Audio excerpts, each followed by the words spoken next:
नमस्कार दोस्तों, स्वागत है आपका अपने चैनल गुरुजी टेक्निकल क्लासेज में। और आज हम आपके लिए लेकर आए हैं बहुत ही मोस्ट इम्पोर्टेंट वीडियो। जैसा कि आपको प्रीवियस वीडियो में हमने रेक्टिफायर के बारे में बताया था, रेक्टिफायर होता क्या है। और रेक्टिफायर के तीन टाइप्स होते हैं हमारे, half wave rectifier, full wave rectifier और ब्रिज रेक्टिफायर। तो पिछली प्रीवियस वीडियो में हमने आपको हाफ वेव रेक्टिफायर के बारे में डिस्कस किया था कि half wave rectifier circuit diagram किस तरीके से तैयार किया जाता है और उसकी जो हमारी एसी की जो आपकी साइन बुक में वेवफॉर्म किस तरीके से आती है और डीसी कन्वर्ट होने के बाद हमारी वेवफॉर्म में क्या क्या चेंजिंग होती है और डीसी वेवफॉर्म किस तरीके से हमारी रेक्टिफायर से मिलती है। तो सर्किट डायग्राम के बारे में हमने अभी डिस्कस किया था और आज हम आपके लिए लेकर आए हैं हाफ वेव रेक्टिफायर के पैरामीटर्स। पैरामीटर्स कौन कौन से होते हैं और पैरामीटर्स के बारे में आज हम आपको इस वीडियो में डिस्कस करेंगे, क्योंकि आपके एक एग्जाम में हाफ वेव, फुल वेव और ब्रिज रेक्टिफायर से एक क्वेश्चन हर साल सेमेस्टर एग्जाम में पूछा जाता है और 5 से 10 नंबर का हर सेमेस्टर एग्जाम में पूछा गया है और बहुत ही मोस्ट इंपोर्टेंट है ये टॉपिक आपका रेक्टिफायर। अब बात करते हैं हाफ वेव, फुल वेव और ब्रिज रेक्टिफायर। तीनों रेक्टिफायर से आपका एक क्वेश्चन 101% आपके सेमेस्टर एग्जाम में पूछा जाएगा। तो वीडियो बहुत ही मोस्ट इंपोर्टेंट है आपके एग्जाम के लिए, तो वीडियो को स्किप बिल्कुल भी मत करिएगा, पूरी वीडियो देखिएगा और वीडियो को अधिक से अधिक शेयर करना ताकि सभी स्टूडेंट को आपके तक ये इस वीडियो पहुंच सके। तो आइए बात करते हैं हम रेक्टिफायर के बारे में और रेक्टिफायर के पैरामीटर्स कौन कौन से होते हैं। देखिएगा, सबसे पहले बात करते हैं एवरेज वैल्यू ऑफ करंट। जो हमारी जो करंट की जो हमारा एवरेज वैल्यू निकालेंगे रेक्टिफायर से, वो हमारी किस तरीके से निकलेगी। पहले देखिएगा, ये हमारा रेक्टिफायर है। तो रेक्टिफायर में हमने सबसे पहले एसी सप्लाई दी, किस पे दी, ट्रांसफार्मर की प्राइमरी बाइंडिंग पे। अब AC supply I BM sign omega T, ठीक है। वोल्टेज की बात कर दी तो बीएम साइन ओमेगा टी। अगर करंट की बात करते हैं तो I am sine omega T की, ठीक है। तो दो बाइंडिंग बनी, दो N1 और N2, ठीक है। अब प्राइमरी की जो सेकेंडरी बाइंडिंग है उसके साथ हमने डायोड कनेक्ट कर रखा है, डायोड के साथ हमने लोड रेजिस्टेंस यहाँ पे कनेक्टेड है, ठीक है। करंट की बात करते हैं तो आई नोट मतलब कि आई नोट मतलब कि आउटपुट पे आ गया, और वोल्टेज की बात करते हैं तो बी नोट हमारा, ठीक है। तो अब हमने इसमें क्या है, हमारी जो साइकिल बनी है तो बी एम अपॉन बुक में √2/n, ठीक है। अगर करंट की बात करते हैं, एवरेज वैल्यू ऑफ करंट की बात करते हैं, तो हमारे एवरेज वैल्यू ऑफ करंट जो निकलेगा पैरामीटर्स में, तो आपका current average value equal to current DC, क्योंकि हमारी सप्लाई एसी में आई, उसको कन्वर्ट करा किसने, रेक्टिफायर में, ठीक है। तो हमारे जो करंट बनेगा वो किस में बनेगा, हमारा डीसी में, ठीक है। Current average upon equal to current DC, ठीक है। आगे देखो, इक्वल टू क्या हुआ, 1/2 पाई, ठीक है। इंटीजर क्या है, 0 पाई और आई, मतलब कि किसकी एवरेज वैल्यू निकालना है हम, किसकी निकालना है, करंट की, तो आई डी थीटा, ठीक है, आई डी थीटा। अब और इसको जो है हम इंटीजर को अगर ओपन करेंगे तो 1/2 पाई, ठीक है, इंटीजर 0 पाई, ठीक है। अब जो हमारी एवरेज वैल्यू किसकी निकलनी थी, करंट की। अब जो करंट के लिए जो हमने यहाँ पे एक क्वेश्चन बनाई थी स्टार्टिंग में, किसकी थी, B M sine omega T, ठीक है। बट यहाँ पे बात कर रहे थे वोल्टेज की और यहाँ बात कर रहे हैं हम करंट की। तो करंट के लिए I am sine theta D theta, ठीक है, मतलब कि I am sine theta D theta, ठीक है। तो करंट एवरेज इजिकल टू, अब क्या करा यहाँ पे हमने, जो करंट का जो है current I M upon 2 pi, ठीक है, इसको हमने अंडर रूट में उसमें ले लिया, ठीक है, माइनस के कोस थीटा, ठीक है। अब 0 से पाई, ठीक है, क्योंकि इसको हमने क्या करा, कन्वर्ट कर लिया तो माइनस के कोस थीटा बन गया, ठीक है। अब आई एम अपॉन 2 पाई, ठीक है। अब इसको जो हम ओपन करा तो माइनस के कोस थीटा जो बना तो माइनस के कोस पाई प्लस के, ठीक है, कोस थीटा, ठीक है। इसको हमने सोल्व कर लिया। अब करंट की average value equal to I M upon 2 pi, ठीक है, माइनस कोस थीटा प्लस के कोस थीटा क्या बना हमारा, माइनस, और फिर माइनस का 1, क्योंकि कोस थीटा की वैल्यू कितनी होती है, कोस पाई की वैल्यू कितनी होती है, -1, और कोस थीटा की वैल्यू कितनी है, 1 होती है, ठीक है। तो माइनस माइनस प्लस, और ये हमारा कितना बन गया, और +1 और +1 इजिकल टू 2।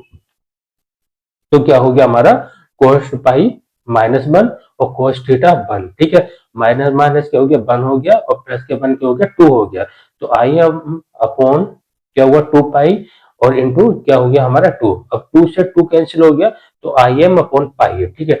अब आई मतलब करंट एवरेज इजिकल टू, तो आई एम अपॉन पाई। तो मतलब कि अगर बात करते हैं हम एवरेज वैल्यू ऑफ करंट, तो एवरेज वैल्यू ऑफ करंट कितना निकला हमारा, आई एम अपॉन पाई, ठीक है। इस तरीके से हम इसको पैरामीटर को उसको सोल्व कर लेंगे। अगर हमारे एग्जाम में पूछा जाता है एवरेज वैल्यू ऑफ करंट, मतलब कि करंट की आप एवरेज वैल्यू निकालिए, तो इस फॉर्मूले को हम लगाएंगे, करंट आई मतलब कि current average equal to I M upon pi. तो इस तरीके से हम इसकी जो है फॉर्मूला लगाएंगे, और फॉर्मूले में क्या करेंगे, अब वैल्यू को पुट करेंगे, देन उसको सोल्व करके हम इसका आंसर पुट कर लेंगे, ठीक है।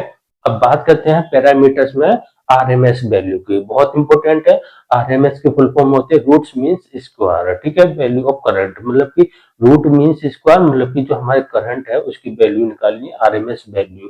क्योंकि कई बार आपके वाइवा में भी पूछा जाता है प्रैक्टिकल में कि हाँ वेब की जो आपकी आरएमएस वैल्यू का फॉर्मूला बताइए क्या होता है, और आरएमएस वैल्यू क्या होती है, इसके बारे में कई बार वाइवा में पूछा भी गया है, और एग्जाम में भी आपको ड्राइव करने के लिए भी दे देते हैं।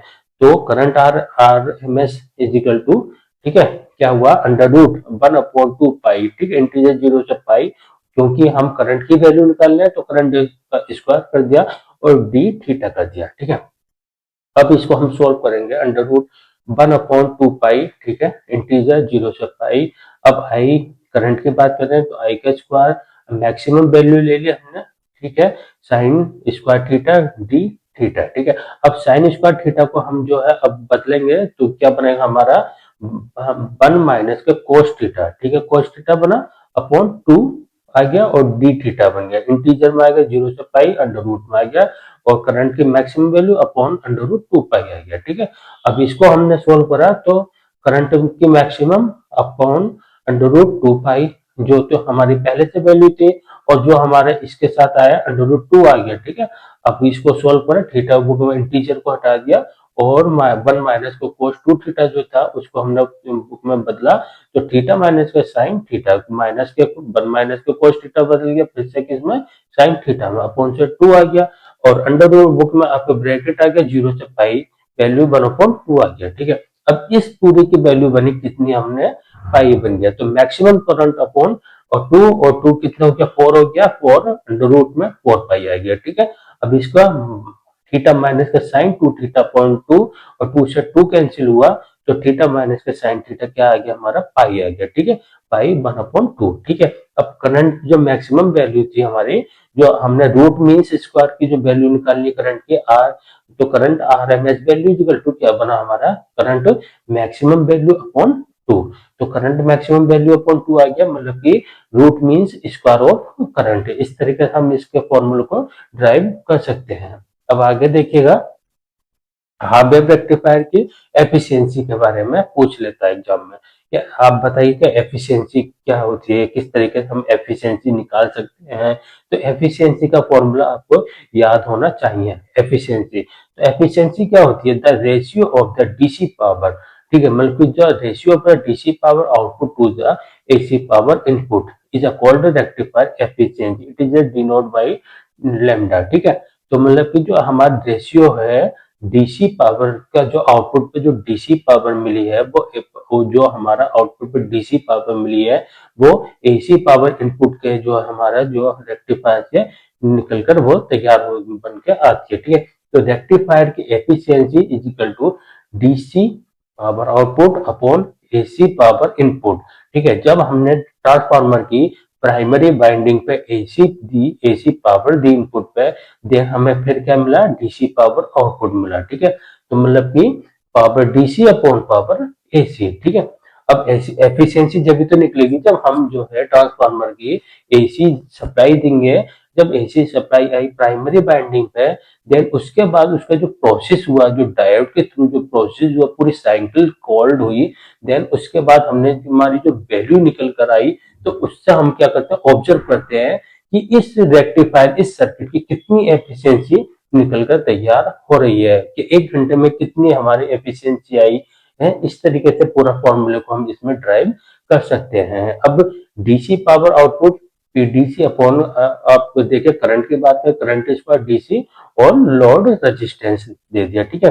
अब एसी पावर इनपुट, इनपुट पे एसी पावर दे रहा है तो power AC is equal to I square RMS value, ठीक है। आरएमएस वैल्यू अभी हमने निकाली थी रूट मीन्स स्क्वायर, ठीक है, जो कि हमारा आर एफ प्लस के लोड रेजिस्टेंस आर एल, ठीक है। तो आर एफ क्या था, फॉरवर्ड रेजिस्टेंस ऑफ डायोड, मतलब कि जब हमारा डायोड फॉरवर्ड वाइज में होगा तब आर एफ निकलेगा, अगर डायोड हमारा रिवर्स वाइज में होगा तो क्या निकलेगा, आर बी निकलेगा, ठीक है, रिवर्स वाइज में। तो वो डिपेंड करता है डायोड हमारा किस कंडीशन पे यहाँ पे वर्क कर रहा है, तो उसी का अकॉर्डिंग ही हमारी वैल्यू यहाँ पे पुट होगी, ठीक है। अगर हमारा यहाँ पे लोड रेजिस्टेंस डायोड के साथ कनेक्टेड है ना, जब ऑन फॉरवर्ड वाइज में है तो आर एफ कर दिया forward wise resistance of the diode, अगर रिवर्स वाइज में है तो फॉरवर्ड क्या होगा, reverse resistance of the diode, ठीक है। तो आर बुक में current square RMS value R B plus है और आर एल, ठीक है। अब efficiency equal to I square DC current निकली, लोड रेजिस्टेंस आ गया अपॉन के आई स्क्वायर आरएमएस वैल्यू निकल गया, रूट मीन्स वैल्यू निकल आई। और हमारे फॉरवर्ड वाइज की बात करते हैं तो आर एफ प्लस को और आर एल को लोड रेजिस्टेंस आ गया, ठीक है। अब करंट स्क्वायर डीसी की बात करते हैं तो हमारे आई एम, मतलब कि जो आई एम अपॉन टू का स्क्वायर आ गया और लोड रेजिस्टेंस अपॉन के आई एम अपॉन टू का होल स्क्वायर, ठीक है। और आर एफ मतलब कि आपका फॉरवर्ड वाइज रेजिस्टेंस आ गया और रिवर्स और लोड रेजिस्टेंस के साथ भी उसको कनेक्ट कर दिया। तो इसी तरीके से इस फॉर्मूले से हम क्या करेंगे, उसका एफिशिएंसी ड्राइव कर सकते हैं रेक्टिफायर की, कि हमारा हाफ वेव रेक्टिफायर का कितनी एफिशिएंसी निकल कर आ रही है। अगर इस टॉपिक से के लिए रेक्टिफायर के लिए अगर न्यूमेरिकल पार्ट वो पूछता है, न्यूमेरिकल क्वेश्चन देता है और क्वेश्चन में हमारा आरएमएस वैल्यू निकालता है, रूट मीन्स वैल्यू या एवरेज वैल्यू ऑफ करंट कितनी एवरेज वैल्यू निकल रही है, या आपकी एफिशिएंसी कितनी निकल रही है, तो इन फॉर्मूले के थ्रू जो आप इसके एफिशिएंसी निकाल सकते हैं। अब नेक्स्ट बात करते हैं हम फॉर्म फैक्टर की। तो आपके हाफ वेव रेक्टिफायर का फॉर्म फैक्टर क्या होता है, this is defined as the ratio of the RMS value, मतलब कि जो हमारा आरएमएस वैल्यू है रूट मीन्स स्क्वायर जो वैल्यू है to the average value of current, ठीक है, जो कि हमारा voltage it is given by, ठीक है।